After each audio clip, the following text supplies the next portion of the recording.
All right, guys, bringing you another drink here that I came up with. I couldn't find a recipe anywhere else. If there is, I do apologize, but here's the history of where this came from. And again, if you want to support me on any of the videos I do, please, hit all the buttons, do the things.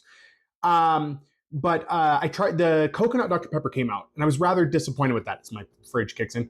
The coconut Dr. Pepper came out, and I was expecting a little more coconut, and that was very upset. So I decided that if I'm gonna have coconut Dr. Pepper, I might as well just add alcohol to it. And so that ended up turning into something else, which I'm going to create for you here, which is a great summer drink.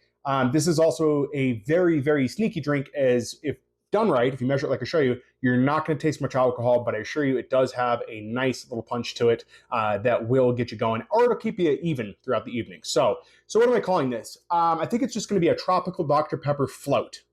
And I feel there's not enough drink mixes with Dr. Pepper. So I'm going to give my own spin to it. So you're going to need about an 8-ounce glass filled with ice is what you're going to want. We're going to get to that in a minute, but it's what you're going to want about this full with ice, okay? We're going to need 4 types of things. We're going to need rum chata pineapple cream. Now, I have these from testing, so I had some extras. I used Blue Chair banana rum cream. Okay, keeping a little varied there. Some other leftovers I have. It's going to look like it's not enough, but I assure you it is. We have Cruisin' coconut rum. You can substitute with any coconut rum you would like. I just like Cruisin', and it was cheap. This was $10 when I got it. And then you're going to need Malibu. Let's scoot some space over here. Malibu Original. We're going to use the white rum with coconut liqueur.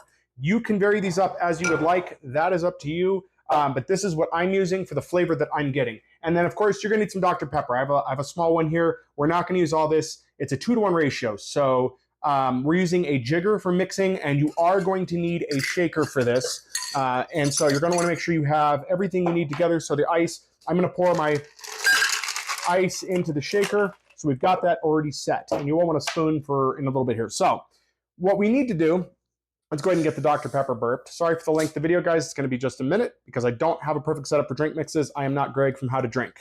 He has a much better setup than I do. So we're going to take our jigger here, and we're going to take our shaker. I'm going to put it kind of over here.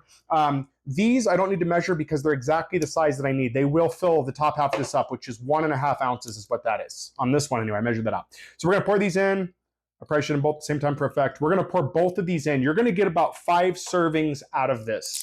So you can make about 5 of these drinks with this, and it will dilute a little with the ice, but do not worry. The extra rum is going to help with that. So we're going to pour those in. That's now both of those. We're going to use the rest of this Cruisin' rum. Little movie magic, if you will. I pre-measured this so I know it will fit. I got these pourers off Amazon. If you're looking for something like that, just look for where the hole is and pour it the hole on top or it will spill.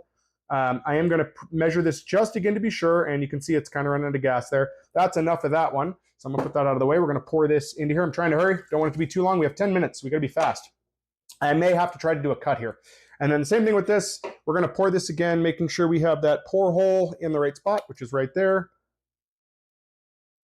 I'm going to fill that up, you guys. I'm trying to hurry here because we are on a time limit. 10 minutes. Plus, you guys probably don't want to watch that long anyway. So, all right, I'm going to pour these in here. I'm going to shake this up, and we'll be right back. All right, guys, I've got it all shaken. I pre-filled the glass. It's about 3 ounces of Dr. Pepper or two of the top half of this full. We'll do what you need. And then you're going to use the same measure. And again, it's a 2-to-1. I want it smooth, not exceptionally strong, and I want it to taste good. So we're going to do one of these in the top. I don't know if it's going to come up on camera. I'm trying to see if it will. It should look beautiful when it mixes. Look at that. Beautiful. We are going to stir it, and it is going to separate a little bit because it is a cream, but we want it to mix. This should taste like an ice cream float. It is foaming at the top. I don't know if you guys can see that or not. It comes out so smooth. So I'm going to get this spoon out of the way real quick, and we're going to sample it. I've already had a few of these, not today, but in the past and trying them. But that's kind of the color you're going for. Really nice color to it. Really smooth taste. You will not taste alcohol in this. You will taste all the fruity flavors, and it is like having a float, a Dr. Pepper float with lots of tropical flavoring. So cheers to you guys, and enjoy it in this hot weather.